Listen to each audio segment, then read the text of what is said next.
ಈಗಾಗಲೇ ಹಾವೇರಿ ಜಿಲ್ಲೆ ಹಾನಗಲ್ ತಾಲೂಕಿನ ಆಡೂರು ಇಲ್ಲಿ ನೋಡ್ತಾ ಇರಬಹುದು ನೀವು. ಆಡೂರು ಟು ಹಾವೇರಿ ರೋಡಲ್ಲಿ ರೈತರು ರಸ್ತೆ ತಡೆದು ಪ್ರತಿಭಟನೆ ಮಾಡ್ತಾ ಇದ್ದಾರೆ. ಹಾಗಾದ್ರೆ ಯಾಕೆ ಮಾಡ್ತಿದ್ದಾರೆ? ಇಲ್ಲಿ ತೋಟಗಾರಿ ಇಲಾಖೆ ಮತ್ತು ನೀರಾವರಿ ಇಲಾಖೆ ಮೇಲೆ ಆರೋಪ ಮಾಡ್ತಿದ್ದಾರೆ. ಹಾಗಾದ್ರೆ ಏನು ಆರೋಪ ಅಂತ ಕೇಳೋಣ. ಸರ್, ಈಗಾಗಲೇ ನೀವು ಇಲ್ಲಿ ರಸ್ತೆ ತಡೆಯನ್ನು ಮಾಡ್ತಿದ್ದೀರಾ, ಯಾಕೆ ಮಾಡ್ತಿದ್ದೀರಾ, ಏನಂತ ಸ್ವಲ್ಪ ಹೇಳಿ ಸರ್.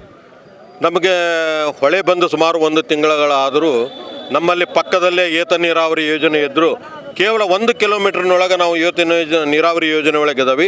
ಆದರೆ ಇಲ್ಲಿವರೆಗೂ ನಮಗೆ ಕೆರೆ ಕಟ್ಟೆಗಳನ್ನು ತುಂಬಿಸಕ್ಕಂಥದ್ದಾಗಿಲ್ಲ. 3 ವರ್ಷದಿಂದ ಇಲ್ಲಿವರೆಗೂ ಒಂದು ಹನಿಯನ್ನು ನೀರನ್ನು ತುಂಬಿಸಕ್ಕಂಥದ್ದಾಗಿಲ್ಲ.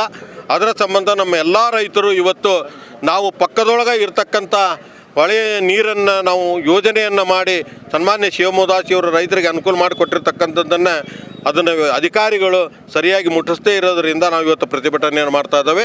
ಮತ್ತು ಇಲ್ಲಿ ರೈತರು ಕಳೆದ 25, 26, 24, 25ರ ತೋಟಗಾರಿಕೆ ಬೆಳೆ ವಿಮೆಯನ್ನು ಸಹಿತ ಸಮರ್ಪಕವಾಗಿ ಸರ್ಕಾರ ಕೊಟ್ಟಿಲ್ಲ.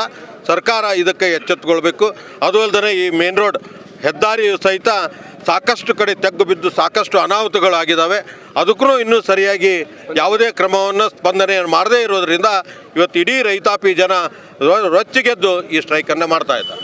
ಇಷ್ಟು ಮುಖಂಡರು ಹೇಳೋದು. ಹಾಗಾದ್ರೆ ಮತ್ತೊಬ್ಬರು ಇದ್ದಾರೆ ನಮ್ಮ ಜೊತೆ ಮುಖಂಡರು, ಅವರನ್ನ ಕೇಳೋಣ.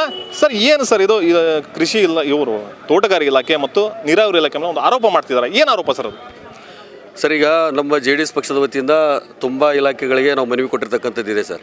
ಇನ್ಶೂರೆನ್ಸ್ ಹಣವನ್ನು ಕೊಟ್ಟಿಲ್ಲ. ಆಮೇಲೆ ನಮ್ಮ ತಾಲೂಕಿನಲ್ಲಿರ್ತಕ್ಕಂಥ 2 ಯೋಜನೆಗಳು, ನೀರಾವರಿ ಯೋಜನೆಗಳು ಸರ್, ಬಾಳಂಬೇಡ ಏತ ನೀರಾವರಿ, ಆಮೇಲೆ ಬಸಾಪುರ ಏತ ನೀರಾವರಿ.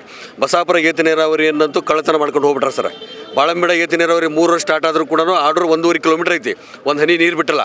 ಹಾಗಾಗಿ ಇಂಥ ದುರಾಡಳಿತವನ್ನು ಧಿಕ್ಕರಿಸ್ತಕ್ಕಂಥ ಕೆಲಸವನ್ನು ಮಾಡ್ತೀವಿ. ಸಮರ್ಪಕವಾಗಿ ನಮಗೆ ನೀರಾವರಿ ಯೋಜನೆಗಳು ಅತಿ ಶೀಘ್ರದಲ್ಲಿ ಪ್ರಾರಂಭ ಆಗಬೇಕು. ಇಲ್ಲ ಅಂತಂದ್ರೆ ಉಗ್ರವಾದ ಹೋರಾಟವನ್ನು ನಾವು ಅತಿ ಶೀಘ್ರದಲ್ಲಿ ಮತ್ತೆ ಮಾಡ್ತೀವಿ ಅಂತಕ್ಕಂಥ ಸಂದೇಶವನ್ನು ಈ ವೇದಿಕೆ ಮುಖಾಂತರ ಕೊಡ್ತಾ ಇದೆ. ಇಷ್ಟು ಇಲ್ಲಿರುವ ರೈತರ ಮುಖಂಡರ ಮಾತು. ಕೆರೆಗಳಿಗೆ ನೀರು ತುಂಬಿಸುವ ಯೋಜನೆ ಎಲ್ಲೋ ಒಂದು ಕಡೆ ವಿಳಂಬ ಆಗ್ತಾ ಇದೆ.